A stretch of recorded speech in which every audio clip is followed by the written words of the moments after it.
Okay, so I'm going to talk to you about this little shark tactic here. Branding for retention. So we're going to look at all the different, the companies that are working with you. Now you can do this early on in the offset, or you can do it later on with companies that you start building up a relationship with.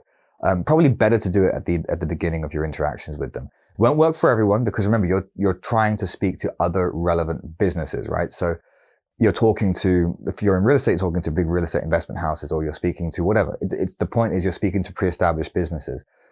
But there is always a benefit for sharing your branding. So what I mean by that is, for example, I'll give you a case study example with my own business, the private equity, USPI. I would essentially take this brand and say, it's almost like a franchise offer. I'd say to this real estate investment firm, if they said, we've got a team of 6 people. We do traditional real estate. We've got okay branding. We think we'd like to sell this product of yours. And I'll say, fantastic, great. Do you want to do a co-branded thing, which means you'll actually have more exclusivity in your area? No one's going to circumvent you. They're going to be happy to speak to you directly. And you'll have more control over your market. So we can give you the USPI emails. We can give you the branding.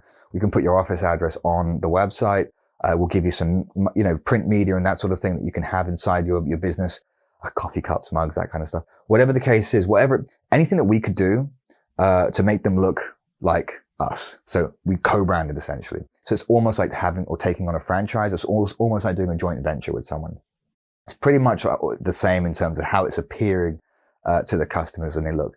So now you've got, it's not easy alternative investments in Paris that's selling the parking lots under USPI. It's USPI Paris. What does this do for them? Lots in terms of benefits, but what does it do for me later on down the road? It makes it more difficult for them to leave. Okay. It makes it far more difficult for them to just up and leave and start changing or selling something else. I may even have conditions to that contract because remember, everything here is underpinned by contracts, right? Especially if they're going to be sharing your brand. So you've got to be, your contracts at this point, when you go to your lawyers, they're going to have templates. They're going to provide you advice relative to your industry, but they're going to give you a lot here to basically strengthen your case because you're effectively the product provider. You're providing this umbrella and this company isn't just selling for you anymore. They're sharing your brand, which means they're representatives of you. They are your true ambassadors. They haven't just selling under a contract. So, this works for great performers, average performers, bad performers. Even the companies that are big that you would think would never do it, they actually may make a separate division, and do this, because they think, actually we do want to be the titans of this sector in this geographical area. And we also want to take on all the master agents, or we want to take on all the sub agents out here. We want a master contract. And equally, we also don't want any of these customers circumventing us and going to other people in other companies in other countries selling the same product. So I want more control. So for them, it's actually beneficial. But of course for you, it stops them from leaving so quickly. Lots of things that you can do to restrict what they do as well after.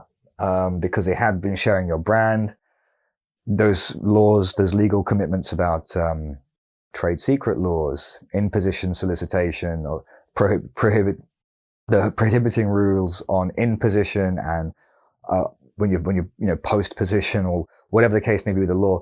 It's all of those legal parameters have way more effect when they've been sharing your brand because it is almost like having an employee, even though they're separate entities and they are other companies. So.